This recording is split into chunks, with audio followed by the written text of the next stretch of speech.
setiap hari di kelas bau ketiak sampai dosen gak mau masuk. Jadi dulu waktu kuliah, ada salah satu teman kita itu yang ketiaknya bau banget. Sebenarnya dia itu tiap hari mandi, dan kalau pergi ke kampus itu katanya dia pakai deodoran. Tapi entah kenapa setiap pagi, apalagi kelas kita itu di lantai 6, jadinya setiap hari itu kita naik tangga dan pastinya setiap pagi itu pasti berkeringat. Nah biasanya setiap pagi itu aroma ketiaknya itu udah nyebar kemana-mana. Tapi biasanya cuma kita-kita aja yang nyium atau orang yang duduk di dekat dia aja.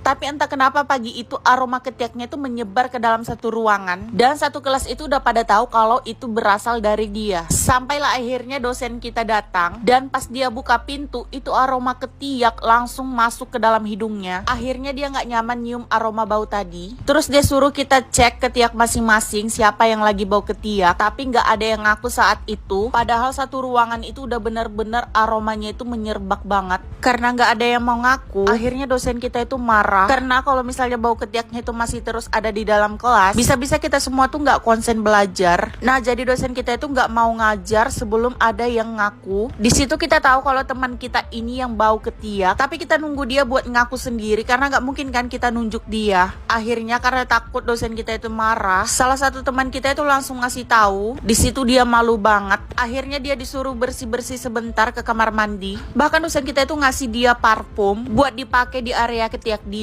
Nah pas dia balik dari kamar mandi nggak ada 1 jam, aroma ketiak dia itu masih menyerbak di dalam satu ruangan. Karena ternyata deodoran dan parfum aja nggak cukup buat ngilangin bau ketiak dia. Aroma ketiaknya itu masih terus muncul sampai akhirnya dia tuh nggak pernah pede buat deket-dekat sama orang. Tapi karena kita sebagai teman yang baik, walaupun dia bau ketiak, kita tetap mau temanan sama dia sampai kita semua tuh udah terbiasa sama aroma ketiaknya dia. Oh ya, kalian suka nggak kalau ada teman kalian yang bau ketiaknya itu suka menyerbak kemana-mana? Jujur itu gak enak banget, apalagi yang hidungnya sensitif.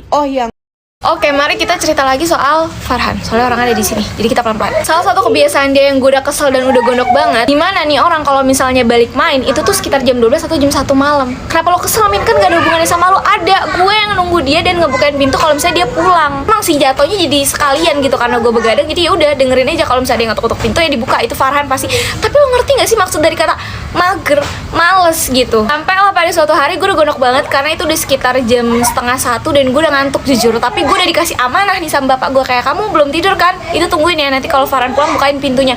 Tapi gue udah ngantuk di setengah 1 itu.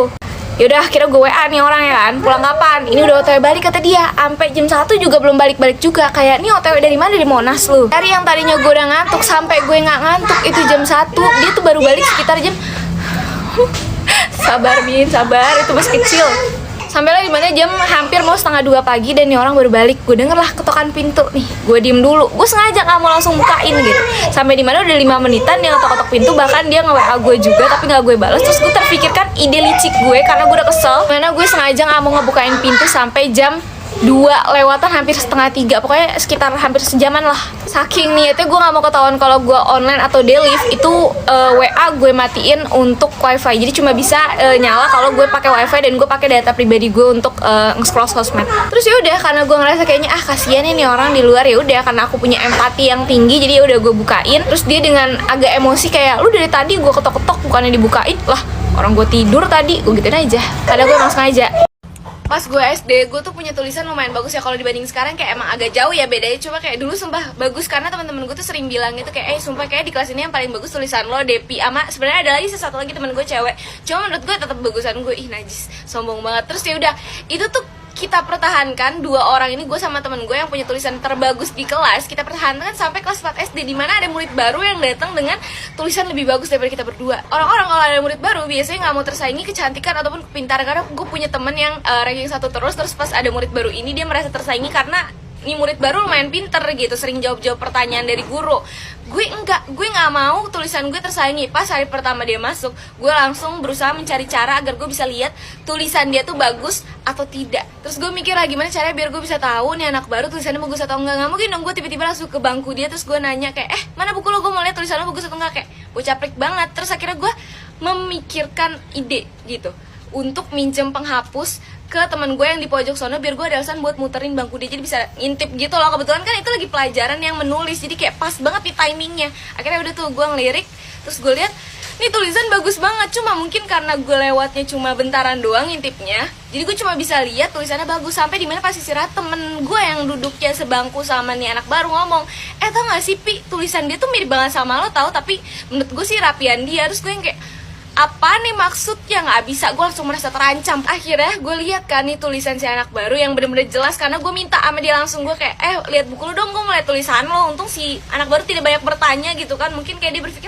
apa nih orang freak banget tiba-tiba minta buku gue, tapi kayak dikasih sama dia. Terus pas gue lihat beneran mirip, dan apalagi huruf S, sumpah ini nggak penting banget, tapi gue nggak suka kalau tulisan gue tuh sama. Terus kayak gue ngerasa, ya apaan sih, gue nggak mau. Akhirnya gue ubah cara tulis gue. Lo tau gak sih, huruf S kan biasanya biasa aja gini kan, gue ubah biar berbeda gitu dibanding yang lainnya. Gue ubah tulisannya tuh kayak huruf H tapi dibalik jadi kayak huruf S, ngerti gak sih? Kayak gini nih, gue contohin. Nih orang-orang kan dulu S-nya kayak gini kan, kayak udah biasa aja gini. Nah gue tuh kayak sedikit mirip angka 5 tuh, kayak gini kan, kayak aneh kan. Demi apapun itu huruf S teraneh gue, tapi pada saat itu gue berpikir kayak itu keren karena gue beda sendiri, gue unik. Sampai dimana anak baru ini mengikuti huruf S gue. Tambahlah nih besar kepala nih orang Yasmin pada zaman dahulu gitu. Terus gue yang kayak, gue pura-pura nanya gitu ke dia, kok tulisan S lu mirip sama gue sih, gue bilang gitu kan. Terus dia ngaku, dia bilang, iya soalnya gue ngikutin S lu. Gue yang kayak, gue langsung merasa trendsetter dan menjadi lebih perempuan yang berpower di kelas itu. Ih gak jelas banget, coba sumpah emang aneh banget iri-irian zaman SD gue. Ini sekarang gue lagi UTS kan nih, terus gue kayak pengen cerita waktu dulu awal-awal SMA pas zaman-zamannya lagi UTS atau ulangan harian lah atau ulangan apapun. Gue percaya dengan kata-kata teman-teman gue yang bilang mereka tuh nggak belajar. Padahal pas pembagian nilai mereka tuh bagus. Kenapa gue percaya? Pada itu udah masuk SMA, karena waktu SMA itu kan temen gue bener-bener dikit banget, cuma 3 orang 3 tahun. Terus setiap kali gue bilang kayak besok ulangan pada belajar nggak, terus mereka tuh selalu ngajak kayak yuk belajar bareng aja gitu. Dan kalaupun mereka beneran nggak belajar, ya mereka ngomong gitu dan beneran. Jadi pas SMA gue tuh masih awal-awal masih yang kayak pas gue tanya teman-teman gue SMA gue nih yang baru gue kenal, pas mereka bilang, bentar ya guys ada motor. Pas gue tanya, lo pada belajar gak nih buat ulangan besok gitu, gue gak ngerti lagi nih. Terus temen-temen gue tuh ada yang ngomong, ada yang bilang mau belajar tapi mager, ada juga yang bilang udahlah gak usah belajar, paling juga gampang soalnya pilihan ganda, kita nyontek aja, kita kerjasama bareng-bareng. Tapi pas besokannya, lo tahu nih, pas lagi ngisi-ngisi kan gue beneran gak belajar kan pada saat itu, karena gue yakin kayak ya udahlah, even remet pun kita rame-rame remetnya.